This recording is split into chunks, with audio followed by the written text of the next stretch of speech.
a president leading a nation at war, asking for billions in foreign aid, and rallying the world to stand with his country. Yet, away from the battlefield, his name appears in investigations, not tied to bunkers or barracks, but to luxury real estate in Italy and London.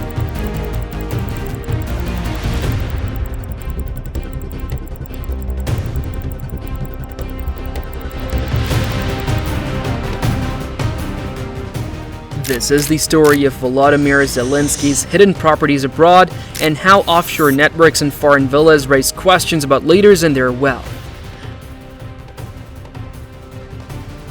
Let's start with the bold truth. President Zelenskyy is the owner of a luxury villa in Tuscany, Italy.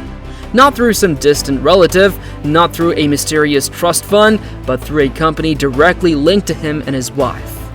This villa sits in Forte dei Marmi, one of the most exclusive resorts on the Italian coast, a place famous for its marble villas, designer boutiques, and Russian oligarchs hiding from the spotlight.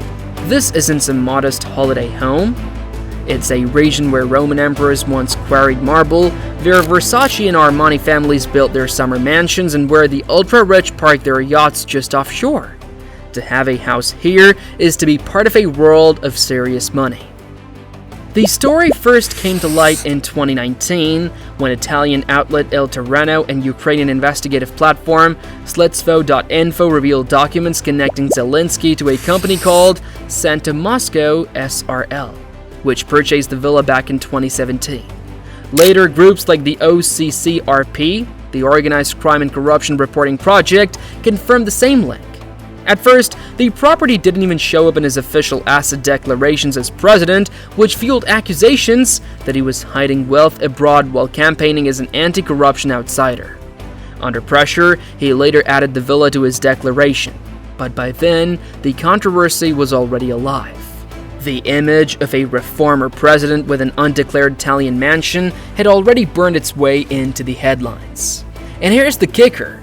Reports in the Italian press claimed the villa was being rented out to holidaymakers, including Russians, for around 3,500 euros a week. Imagine the optics. While Russia is bombing Ukraine, Zelenskyy's Italian villa may have been hosting Russian tourists drinking wine on the terrace, strolling down the same marble-lined streets, and sunbathing on the same beaches where Italian celebrities vacation. For critics, this wasn't just hypocrisy, it was a betrayal of symbolism. A president who can't safely sleep in his own palace in Kyiv, yet whose villa in Tuscany could be welcoming citizens of the very country invading his homeland. For supporters, it was explained away as a routine rental handled by a management company, nothing more. But the stain of the story remains. How can a leader locked in the fight of his nation's life be tied, even indirectly, to profits from his enemies' citizens? And if Tuscany raised eyebrows, London would open an entirely new storm. Because while one Italian villa can be brushed off as a holiday home, the next revelations exposed a web of offshore companies in prime London real estate. And that story is even harder to explain. If Tuscany was a spark, London was the explosion.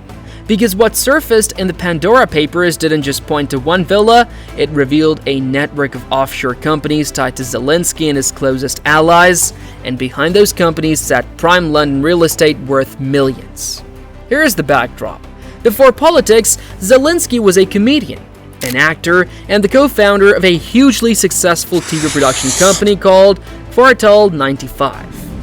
To grow their business, Zelenskyy and his partners set up a web of offshore firms, many registered in the British Virgin Islands. At first, it looked like a classic tax avoidance scheme, something used by countless celebrities. But the Pandora Papers told a deeper story. Leaked documents showed that these offshore firms were linked to luxury apartments in London, specifically around Regent's Park and Baker Street, some of the most expensive real estate in the city. We're talking leafy squares where embassies sit, private clinics treat billionaires, and townhouses sell for tens of millions of pounds. And who controlled these companies? Not faceless businessmen, but Zelenskyy's inner circle. Men like Serhiy Sheffer, his longtime producer and childhood friend, and Ivan Bakanov, another close associate who later became head of Ukraine's security service.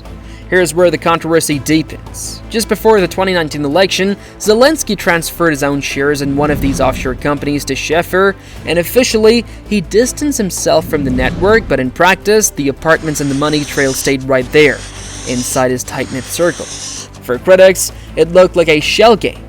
Zelenskyy removing his name from the paperwork at the exact moment he was campaigning on honesty and transparency. For defenders, it was a formality, a way of cutting ties before politics, but the optics? They were brutal.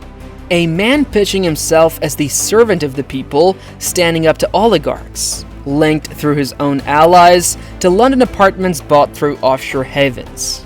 And let's be clear, these aren't modest homes. The Pandora Papers cited properties valued in the multi-million range. One flat near Regent's Park was estimated at over £3.8 million.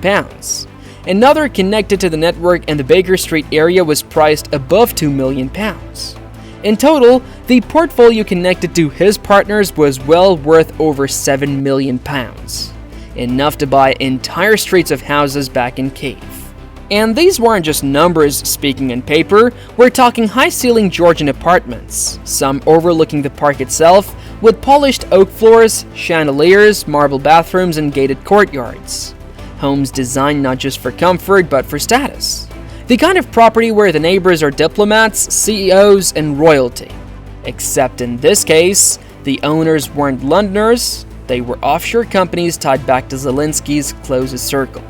And here lies the riddle. If Tuscany raised questions about one villa, London raised questions about an entire system. Offshore webs, multi-million-pound properties, and a president's inner circle holding keys to luxury apartments in one of the world's richest cities.